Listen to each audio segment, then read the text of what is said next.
बहुत समय पहले उत्तर भारत के एक पहाड़ी इलाके में अमरसिंहपुर नाम का राज्य था।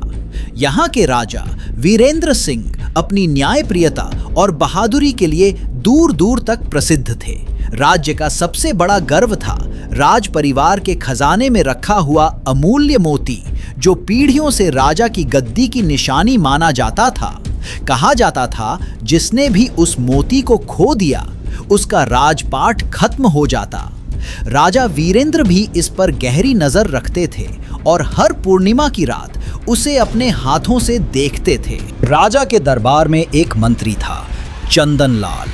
वो पहले बड़ा वफादार समझा जाता था, लेकिन दिल ही दिल में गद्दी पाने की लालसा पनपने लगी थी। राजा के पड़ोसी राज्य के सेनापति नरपत सिंह से उसकी गुपचुप मुलाकातें होने लगी। उन्होंने योजना बनाई, पूर्णिमा की रात जब राजा मोती देखने आएगा तब मोती को चुरा लिया जाएगा। वो पूर्णिमा की रात थी। महल की हवाएं भी अजीब सन्नाटा लिए हुए थी। राजा वीरेंद्र सिंह ने मोती को आदर से हाथ में लिया, मोमबत्ती की हल्की रोशनी में उसे निहारा। तभी खिड़की से एक छाया भीतर कूदी और राजा पर वार किया। राजा बेहोश हो गए।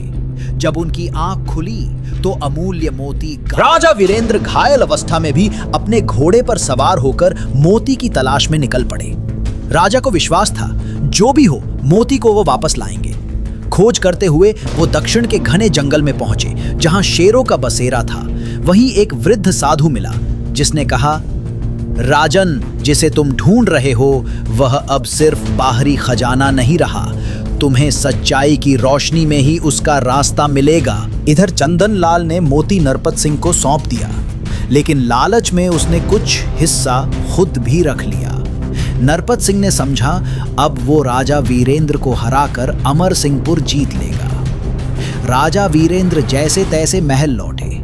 उन्होंने दरबार बुलाया। राजा ने चंदन लाल को भरोसे से बुलाया और सिर्फ एक सवाल पूछा, अगर मैं अब राजा नहीं भी रहा तब भी क्या तुम मेरे साथ रहोगे? चंदन लाल की आंखें झुक गईं। उसके दिल का डर बाहर आ गया। उसने कांपते हुए सबके सामने सच कबूल कर लिया। नरपत सिंह ने अपनी सेना के साथ हमला कर दिया।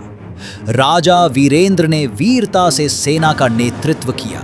प्रजा का दिल राजा के साथ था और चंदन लाल के गुनाह के बाद भी उसने युद्ध में राजा की मदद की। आखिरकार नरपत सिंह की सेना को हार माननी पड़ी तो मोती वापस मिला। लेकिन राजा वीरेंद्र को एक और बात समझ आ गई। असली अमूल्य मोती सिर्फ वो रत्न नहीं था, बल्कि प्रजा का विश्वास, सच्चाई और न्याय का भाव था।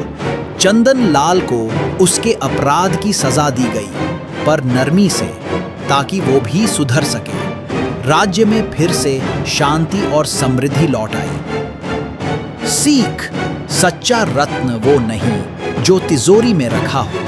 सच्चा रत्न है दिल की नीयत, सच्चाई और प्रजा का प्रेम।